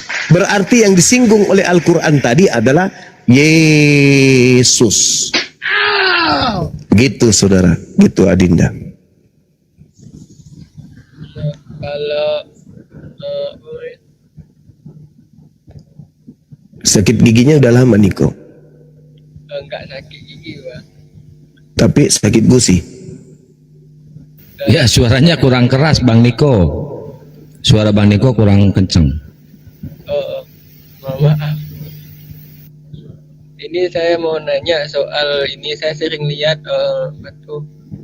orang Kristen yang untuk bela-bela agama sering bilang bahwa Injil ini nggak pernah dirubah, tapi Muslim percaya kalau Injil ini udah dirubah. Diubah yang mananya, Pak? Ya, di dalam kitab saudara Markus 1 nomor 14, Yesus datang ke Galilea memberitakan Injil Allah. Ketika saudara bertanya, apa yang dirubah? Injil yang dimaksud oleh Al-Quran itu adalah Injil yang datang kepada Nabi Isa alaihissalam, yaitu Nabi yang lahir di tengah-tengah Bani Israel tanpa ayah. Dan di dalam Kristen orang yang lahir tanpa ayah di tengah Bani Israel itu bernama Yesus. Nah, kebenaran di dalam kitab saudara Markus 1 nomor 14, di situ Yesus memberitakan Injil Allah. Sudah pasti ketika Nabi Isa menerima Injil, Injilnya dari Allah.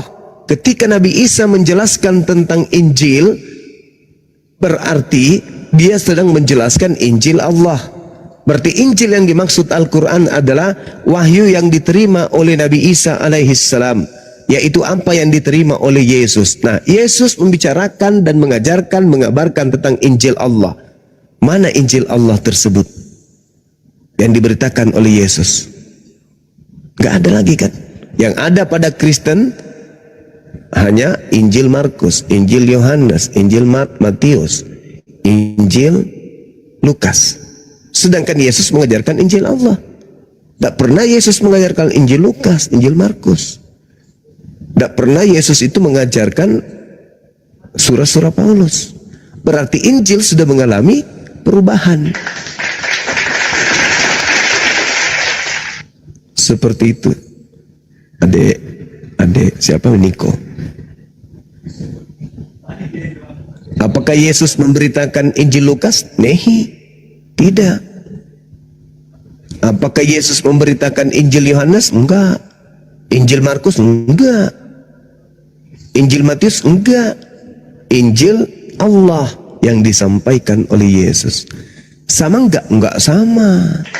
Berarti sudah dirubah. Nah, itulah yang dikatakan Al-Quran. Ya ahlal kitab, lima talbisunal haqqa bil batil wa taktumul haqqa wa antum ta'lamun. Seperti itu, Adin dan Niko. Ini mau bahas soal Nabi Musa, Bang. Nabi Musa. Di kitab saya sering dengar pendeta bilang Musa langsung berbicara dengan Tuhan. Iya. Di Bukit Tursina. Terus? Apakah Tuhan yang berbicara dengan Musa itu Yesus? Tapi sedangkan Yesus lahir setelah Nabi Musa. Bukan. Yesus itu bukan berbicara kepada Nabi Musa, bukan. Dia itu manusia yang hadir setelah dilahirkan oleh ibunya. Ya. Oh gitu. Iya. Itu ucapannya di dalam Yohanes 8:42. Aku datang bukan atas kehendakku sendiri. Berarti dia bukan Tuhan. Tapi dia adalah manusia yang dicipta berdasarkan atas kehendak Tuhan. Kalau ini banyak sering Kristen bilang Nabi Muhammad, mohon maaf Bang, pedofil itu betul nggak kawin dengan anak 9 tahun? Nah, kalau dikatakan pedofil harus ada korbannya. Pedofil itu harus punya korban. Kenapa? Karena pedofil ini itu adalah satu kelainan seksual yang cenderung suka kepada anak-anak. Ya. Artinya kalau kata pedofil ini menyeramkan bagi kita nih, apatah lagi bagi korbannya. Jadi kalau berbicara mengenai pedofil harus ada pelaku, tapi harus ada korban. Tidak disebut kemudian seseorang itu pedofil kalau tidak ada korbannya. Nah, Nabi Muhammad SAW tidak ada korban pedofil yang ada pada dirinya. Tidak ada. Kalau seorang korban pedofil itu akan trauma, ketakutan, dan dia harus butuh pembimbing, harus ada konseling, harus ada mentor yang mengembalikan kejiwaannya yang sudah dirusak oleh pelaku pedofil tadi. Harus ada kemudian jadi korban. Nah, cari mana korban pedofilnya. Itu satu. Kedua, pelaku pedofil itu tidak akan mungkin korbannya cuma satu, enggak. Itu akan banyak korbannya. Nah, cari siapa korban-korban dari pedofil yang Rasulullah lakukan kalau memang beliau seperti itu.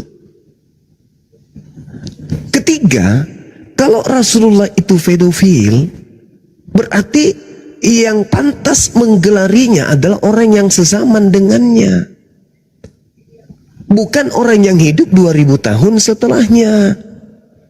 Cari siapa yang pernah mengatakan Rasulullah demikian. Orang tua dari korban pedofil yang dia lakukan, keluarganya, masyarakat setempat, atau siapa? Tak ada sama sekali. Berarti itu adalah tuduhan yang dihasilkan dari berita hoax yang tidak bisa dipercaya. Baginda Rasulullah Muhammad kemudian menikahi istrinya Siti Aisyah itu di antara usia 17 tahun dan 18 tahun. Bagaimana dengan cerita yang mengatakan dia dinikahi dan serumah 9 tahun? Ya periksa perawihnya, lihat sanadnya. Karena secara histori, sejarah, perang Uhud, perang Badar, syaratnya untuk ikut harus berusia minimal 15 tahun. Sedangkan Siti Aisyah ikut pada saat perang Badar. Berarti Rasulullah sudah hidup, berarti Siti Aisyah sudah berusia 15 tahun pada saat perang Badar, perang Uhud. Sedangkan pada saat perang Badar, Siti Aisyah belum menjadi istri Rasulullah. Ini sejarah. Sejarah yang tidak bisa kemudian dipungkiri, karena itu adalah kejadian yang benar-benar terjadi. Perang Badar, Siti Aisyah belum menjadi istri, dan di situ usianya sudah 15 tahun. Berarti gugurlah yang tadi. Gugur yang tadi. Nah, sedangkan Siti Aisyah sedikit pun tak ada tanda-tanda kalau dirinya itu korban pedofil. Justru satu-satunya istri dari sekian ada istri Rasulullah, di antara istri-istrinya Siti Aisyah lah yang paling banyak menghafal perkataan-perkataan Rasulullah. Bagaimana mungkin seorang korban pedofil mau menghafal setiap kata dari pelaku pedofil terhadap dirinya? Bagaimana mungkin seorang korban pedofil menderita setelah ditinggal oleh suaminya, oleh pelaku pedofil terhadap dirinya? Gak mungkin. Justru mendengarkan suaranya saja korban pedofil akan trauma yang sangat-sangat dahsyat. Bahkan bisa sampai berujung kepada bunuh diri. Minimal orang itu gila. Ketika dia dewasa akan menjadi trauma yang sangat panjang. Bagaimana mungkin? Sedangkan Siti Aisyah sedikit pun tak ada tanda-tanda itu.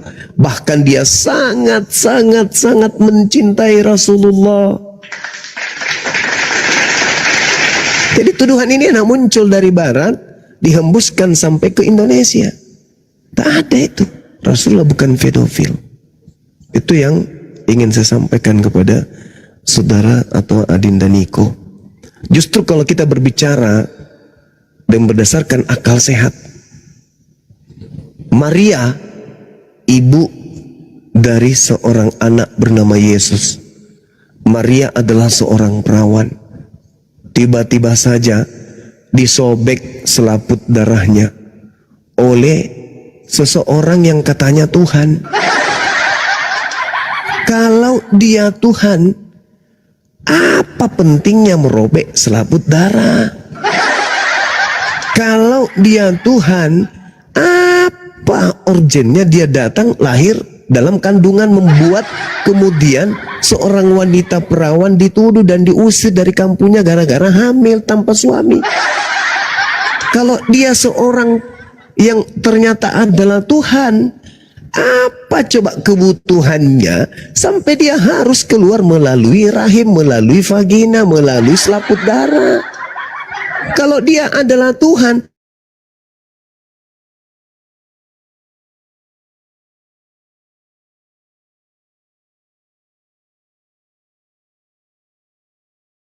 kan sampai dia harus nangis dulu baru netek.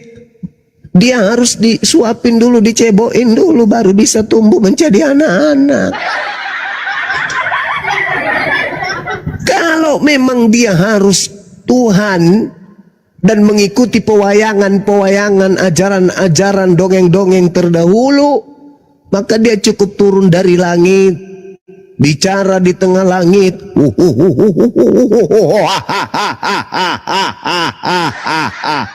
Wahai segenap penduduk bumi, wahai semua makhluk yang ada di atas bumi, semua, yang membelakang, hadap sini. Lu yang lagi cek jangan cebok dulu, hadap sini dulu. Lu yang tidur, bangun, aku datang. Lu yang jadi main gaplek, berhenti. Lu yang jadi lagi minum balok, berhenti dulu. Nonton film, berhenti semua, menghadap ke saya. Dengarkan oleh kalian, akulah Tuhan kalian. Itu baru boleh. Sekaligus kayak gitu, biar ini bagus, cerita filmnya bagus. Ke Tuhan jadi bayi dulu, gimana toh? Kalau dia tidak disusuin, tidak disuapin, maka dia jadi apa? Jadi apa? Bonsai. Lah nggak disusuin, bagaimana mau bertumbuh? Nggak bisa dia cari susu peras sapi sendiri, nggak bisa. Dia bayi berjalan kemana-mana nggak bisa. Cebok sendiri aja nggak mampu. Kayak mana dia mau bertumbuh? Kalau dia kemudian tidak disuapin sama emaknya, kena busung lapar. Ini apa ini, kok usil kali? Kalau dia Tuhan dan pingin kali dianggap Tuhan, bikin cerita film pewayangan kayak tadi. Hahaha, hihi. Tinggal dipilih huruf mana yang dia mau pakai supaya dianggap Tuhan. Hihihi, hahaha, akulah Tuhan. Bisa kayak gitu. Baru dianggap Tuhan. Ini enggak. Dia harus pecahkan perawan dulu, membuat seorang perempuan hamil dulu. Ujung-ujungnya apa yang terjadi? Kedurhakaan. Kenapa berujung kepada kedurhakaan? Seorang wanita perawan tidak pernah digauli, tidak pernah dinikahi, tiba-tiba mengandung 9 bulan, perut buncit, pusarnya keluar, belum lagi dia ngidam. Ya kalau ngidamnya itu jambu mente nggak apa-apa. Lah kalau dia ngidam kentut ayam jantan gimana toh? Maka nggak tersiksa wanita tersebut. Wanita ini akan tersiksa, sangat tersiksa mencari kentut ayam jantan, dan ayam jantannya harus ayam jantan yang apa? Warna orange. Sudah gitu kentutnya yang hari Jumat nggak boleh bercampur dengan kentut yang lain. Gimana dong? Siksa orang tuanya nih. Belum habis sampai di situ, keluar dia jadi bayi. Pada saat itu belum ada bubur sumsum, belum ada sun yang dijual. Susu apa, bubur apa tuh yang ada sekarang di Indomaret? Belum ada. Nah kalau bayinya ini minta buburnya itu terbuat dari apa? Sagu. Susah dia. Dia harus ke Papua cari sagu, dia harus ke Ambon cari sagu, dia harus ke Palopo di Luwu cari sagu. Di sana mana ada sagu? Nggak bisa dia. Nah itulah usilnya konsep seperti itu. Sudah begitu beranjak dewasa dia. Diajak sekolah, diajak dewasa, dia jadi dewasa. Sudah dewasa, mau tahu apa? Dia harus disembah oleh siapa? Oleh yang mengandungnya. Jadi ibunya ketika berdoa, wahai anakku yang adalah Tuhanku, kasihanilah ibumu yang adalah juga hambamu, ciptaanmu. Aku adalah ibumu yang sekaligus adalah hambamu, yang adalah ciptaanmu, memohon kepadamu wahai anakku yang adalah Tuhanku. Apanya yang kayak gini? Apa enggak gepeng kepala mikirkan yang kayak gitu-gitu? Ya gepeng lah, bocor halus lah kepala ini untuk terima yang kayak gitu. Mengandung, selaput dirobek, ku besarkan, segala sesuatu ku persembahkan untuk dia jadi besar. Begitu dia besar, dia pula yang aku tuhankan. Alamak, wahai anakku yang adalah Tuhanku, kasihanilah ibumu yang juga adalah ciptaanmu. Alamak, nanti ketika di surga, si anak manggil apa kepada ibunya? Wahai ibuku yang adalah ciptaanku sendiri. Apa kabarmu hari ini, Ibu? Maafkan anakmu yang terlalu tinggi jabatannya harus menjadi Tuhanmu. Gila kan? Itu belum seberapa tuh. Si ibu memiliki saudara. Jadi tante pun punya. Sepupu juga punya. Wahai saudara-saudaraku dan sepupu-sepupuku, perkenalkan teman-teman, ini sepupu-sepupu Tuhan. Dan ini tanteku Elizabeth adalah tante dari Tuhan pencipta langit dan bumi. Dan pamanku Zakaria juga adalah omnya Tuhan. Gila kan? Mungkin mana? Rasulullah dituduh pedofil, sementara Tuhan yang mereka sembah usilnya minta ampun. Gila kan? Bisa terjadi nepotisme. Ketika kemudian sepupu Tuhan korupsi, koruptor, banyak dosa, ketika di hari pengadilan, ini saudara dengan saya, ini sepupu dengan saya, ini sepupu. Malaikat bilang, Tuhan, ya paman, ini namanya Zakaria. Terus, ini dosanya terlalu banyak Tuhan, dia harus disepak sampai ke neraka. Tunggu dulu, jangan kayak gitu. Ini om saya, bro. Ini suami dari tante saya Elizabeth. Jangan kayak gitu kali lah, kan aku Tuhan. Jadi gimana, bos? Ya udah, lewat jendela lah masuk, biarkan ke surga lewat jendela. Tapi dia ya simpang aja di desa, ketemu dengan artis-artis, yang penting surga deh. Nepotisme terjadi, coy. Kalau Tuhan usil jadi kayak begitu, itu namanya Rambo Kabona. Nah ini, jadi gimana ceritanya? Kita memiliki konsep agama yang merobek-robek kemanusiaan kita. Naluri kemanusiaan kita menjadi naluri kebinatangan. Dikarenakan itu disebabkan akal sudah tak berfungsi sudah. Wahai Tuhanku yang adalah anakku, kenapa sih kamu harus tidak mengistimewakan aku? Tetanggaku kemarin kena sariawan, aku ibumu, kok kasih juga aku penyakit sariawan. Malah anusku yang sebelah kiri tumbuh bisul. Kejam kali kau, wahai anakku yang adalah Tuhanku. Bah, parah kalau ada agama kayak gitu. Mungkin mana lagi, itu konsep loh, itu konsep. Bahkan saya biasa berdialog, berdiskusi. Wahai saudara, ya paman, tua mana Maria dengan Yesus? Apa katanya? Tua Yesus. Tua mana? Yang melahirkan atau yang dilahirkan? Tua yang dilahirkan katanya. Apa enggak gimpe kepala kita menghadapi orang yang kayak gitu? Hilang ingatan kita langsung dibuatnya cahayu. Parah itu Dinda, parah itu adik Niko. Jadi mumpung dirimu masih bisa lah diselamatkan ya, keluarlah dari konsep-konsep pewayangan kayak gitu. Karena itu tadi di awal, Qul huwallahu ahad. Katakanlah Tuhan itu ahad. Allahus samad. Tuhan itu tergantung kepadanya segala sesuatu. Bukan dia yang tergantung kepada ibunya. Mama, karena aku belum sanggup berjalan, Ma. Ya kenapa anakku yang adalah Tuhanku? Tolong kemudian tetein aku dong. Aku mau mimi. Oke, mana kok ada tuh kayak gini? Hancur dunia ini, hancur. Ngeri kalau ada yang kayak gitu-gitu. Ngeri. Ya, jadi satu-satunya solusi untuk menerima keadaan seperti itu doktrin dan dogma. Nah, itulah yang terjadi saat sekarang. Kami Apologet Islam Indonesia hadir untuk menyampaikan risalah kebenaran itu. Tapi ya acap kali dibilang penghujat, penista dan seterusnya. Padahal ya ini karena cinta kasih, karena Islam itu adalah rahmat. Rahmat itu bahasa Arab artinya cinta kasih. Kami diperintahkan untuk memberitakan rahmat cinta kasih kepada alam semesta ini. Kalau tidak, ngapain coba? Harusnya saya tidur, ya kan? Indonesia merdeka, Indonesia menang 1-0 kan? Harusnya saya tidur, merayakan kemenangan bersama dengan anak-anak saya. Tapi karena saya ingat kalian, kasihan saudara-saudara saya ini, kalau mereka harus mati meninggalkan dunia dalam keadaan menyembah kepada sembahan yang usil kepada seorang manusia wanita. Jadi saya terpanggil, ngantuk-ngantuknya saya ini tidak digaji, ya, tapi tetap aja kemudian semangat untuk memberikan edukasi kepada teman-teman. Saya nggak digaji kawan, saya tidak nggak digaji. Ya, Udahan.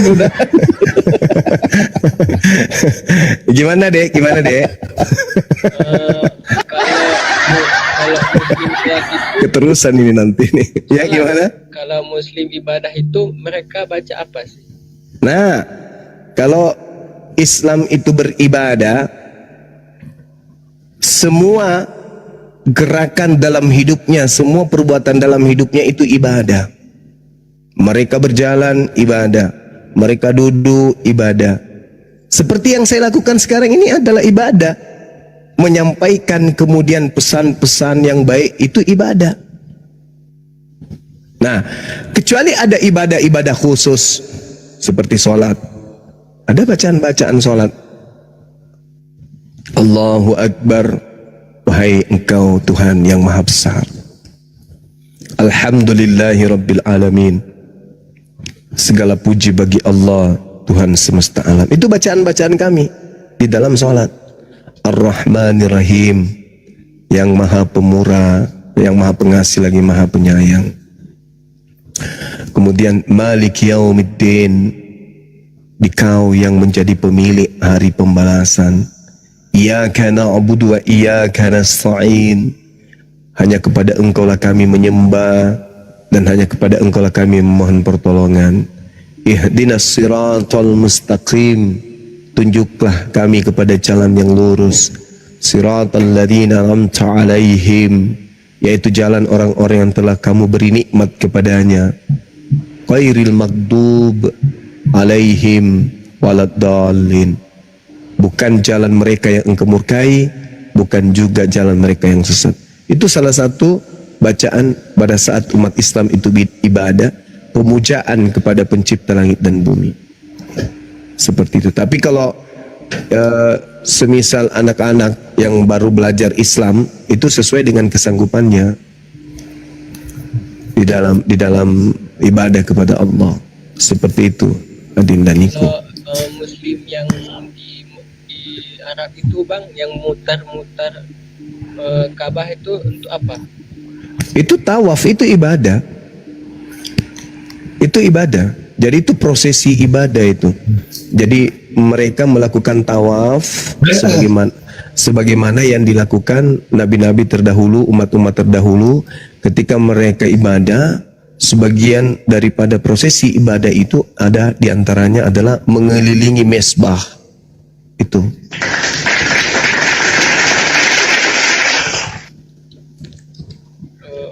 Makasih bang untuk malam ini, saya dapat banyak ilmunya.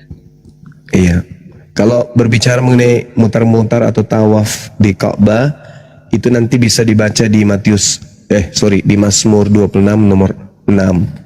Mazmur 26 nomor 6. Ya, jadi mengelilingi rumah ibadah atau mesbah atau baitel atau bait Allah atau bait Allah atau baitullah, itu bisa dilihat di Mazmur 26 nomor 6. Aku membasuh tanganku, tanda tak bersalah, lalu berjalan mengelilingi rumahmu, ya Tuhan. Seperti itu. Saya kira demikian untuk sementara. Ya, tapi yang membuat saya kagum sama Islam itu adalah Nabi Muhammadnya sih. Allahu Akbar, Allahu Akbar, Allahu Akbar, Allahumma salli ala sayyidina Muhammad wa ala perilaku beliau, sallu ala nabi. meskipun bukan kitab ya, tapi buku-buku cerita. Allahu Akbar, Masya Allah. Pernah nggak baca buku ini? Iya, Apa gimana? sih yang diajari sama Nabi Muhammad itu? Ya, diajari cara mendapatkan ridho dan rahmat Allah dan membimbing kami umat manusia agar kami ini suci, karena yang bisa masuk ke surga hanya orang suci. Al-Quran menjelaskan kemudian dalam surah Al-Jumu'ah kedatangan beliau baginda Rasul Muhammad SAW itu untuk mensucikan manusia. Huwallazi ba'atha fil ummiyina rasulan minhum yatslu 'alaihim ayatihi wa yuzakkihim. Jadi kalau di Kristen itu ada dogma Yesus menebus dosa, kalau di Islam Nabi Muhammad bukan penebus, tapi Nabi Muhammad adalah penghapus dosa. Jadi Nabi Muhammad menghapuskan dosa, bukan menebus dosa, tapi menghapuskan dosa. Contoh, saya memiliki dosa, kemudian saya beribadah, saya puasa, saya beramal soleh, memberikan rezeki sebagian kepada saudara-saudara, maka itu adalah menghapuskan dosa saya. Amalan-amalan ibadah yang saya lakukan, yang diajarkan oleh Nabi Muhammad, itu adalah amalan-amalan penghapus dosa. Jadi Nabi Muhammad itu datang wa yuzakkihim, untuk mensucikan manusia Islam. Beliau mensucikan. Apa buktinya? Al-Quran surah At-Taghabun, ketika kemudian ada di antara umat Islam ini mati membawa dosa, lalu kemudian dalam hidupnya tidak pernah syirik, tidak pernah menyembah selain daripada Allah, dan dalam hidupnya melakukan amalan-amalan saleh, maka apa kata Allah? Yauma jama'ukum liyaumil jam'i dzalika yaumut taghabun wa may yu'min billah wa ya'mal shalihan yukaffir anhu sayyi'ati wa yudkhilhu jannah tajri min tahtihal anharu khalidina fiha abada. Zalikal fawzul azim. Ketika kemudian hari kiamat berlalu, lalu manusia dibangkitkan, lalu dihimpun mereka seluruhnya, masa hari penghakiman, dosa-dosa kemudian diungkapkan pada saat itu.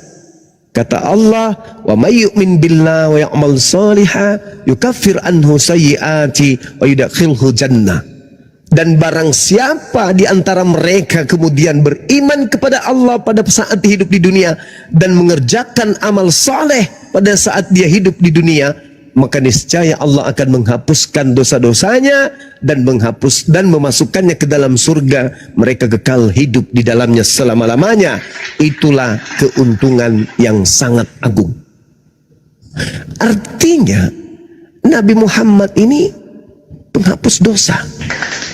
Bukan beliaunya, tapi ajarannya. Dengan mengikuti ajaran beliau, maka dosa-dosa umatnya akan dihapuskan. Jadi dia bukan penebus, tetapi dia adalah penghapus. Keren mana kira-kira? Penebus dengan penghapus. Oh, keren penghapus. Masya Allah.